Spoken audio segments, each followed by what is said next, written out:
Well, thanks very much, Jenny, for a very generous welcome. I'd too like to acknowledge Auntie Agnes Shea and the Ngunnawal peoples on whose land we're meeting today. To thank Susan and Jenny for having me here today, to acknowledge Cassandra Goldie here today, and many other experts in poverty and disadvantage.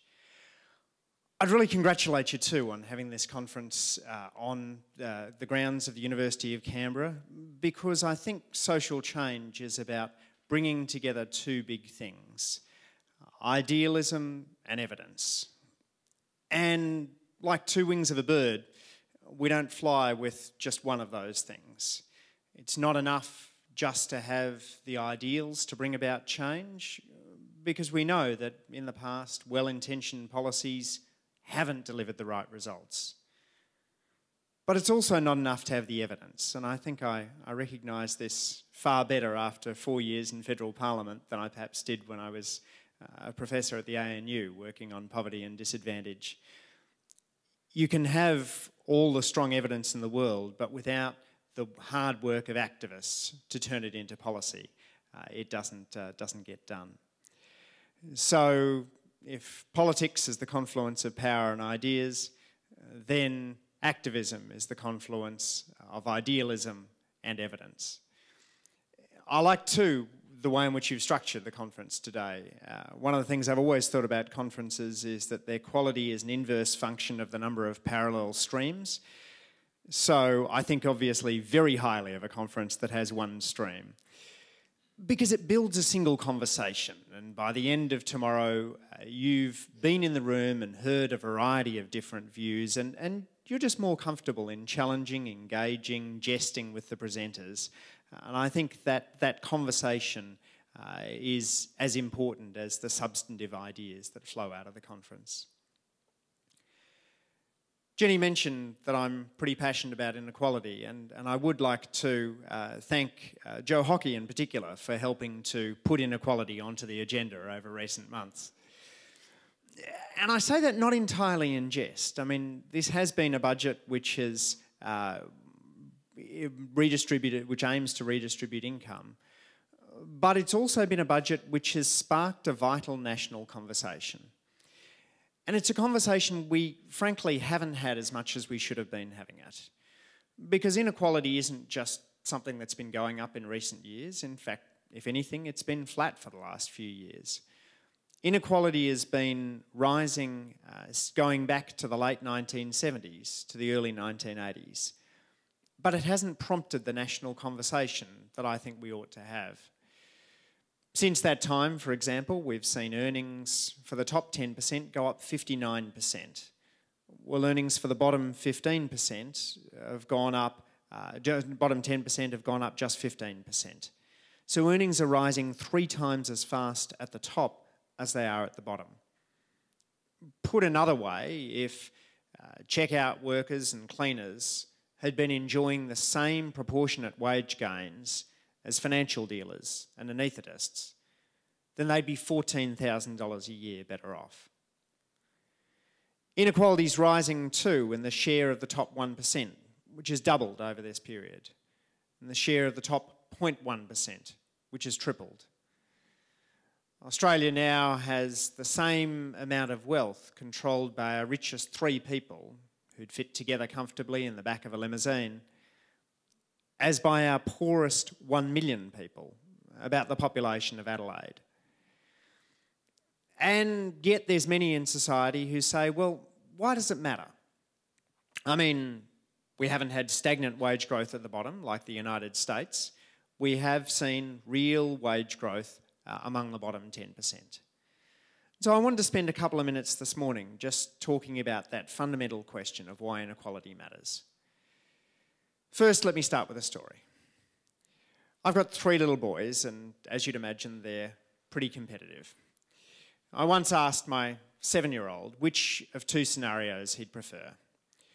Would he prefer that he and his 5-year-old brother Theodore got 1 biscuit each, or would he prefer that he got 2 biscuits, twice as much, and Theo got 3 biscuits? And he didn't hesitate. He said, I'd prefer we got 1 biscuit each, because it would make me sad if Theo had more than me.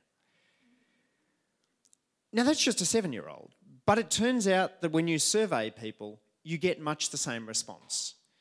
For example, one survey of undergraduates asks them whether they would prefer to live in a society in which they were relatively richer, but they were absolutely richer but relatively poorer.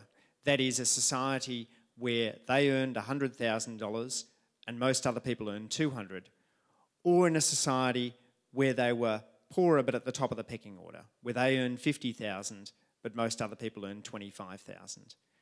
And more would prefer to be in the second society than the first. That reflects the fact that a lot of the outcomes in society have to do with our position in the pecking order. If you're after a great job or a house in a terrific suburb, in some sense you're competing with others. And these sorts of positional races can chew up a huge amount of energy. Another reason to care about inequality is because systematically, when we look across societies, those with big gaps between rich and poor tend to be very static societies.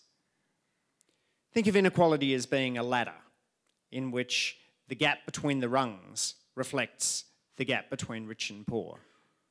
It's going to be harder to climb that ladder over the course of a lifetime if the gap between the rungs is high than if the gap between the rungs is small. So we see that in very egalitarian countries, in Scandinavia, that the odds of a child moving from rags to riches are much higher than in the United States, where the gap is very large. This, of course, flies in the face of great American myths. America is once said to be a land where anyone can make it. But actually that's less true of America than just about any other developed country.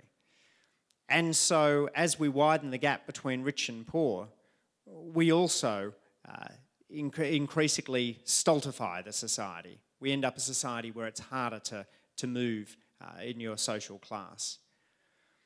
What's interesting about this, I think, is that when I talk to my conservative friends, many of them don't care about the gap, but they do care about mobility. There's virtually no Australian who wants to live in a society in which the circumstances of your birth determine your life chances. And there's other reasons to care about inequality. Bob Douglas recently convened a roundtable out of which came an excellent Australia 21 working paper, and I'd urge many people to look at that document for a conversation around other issues on inequality.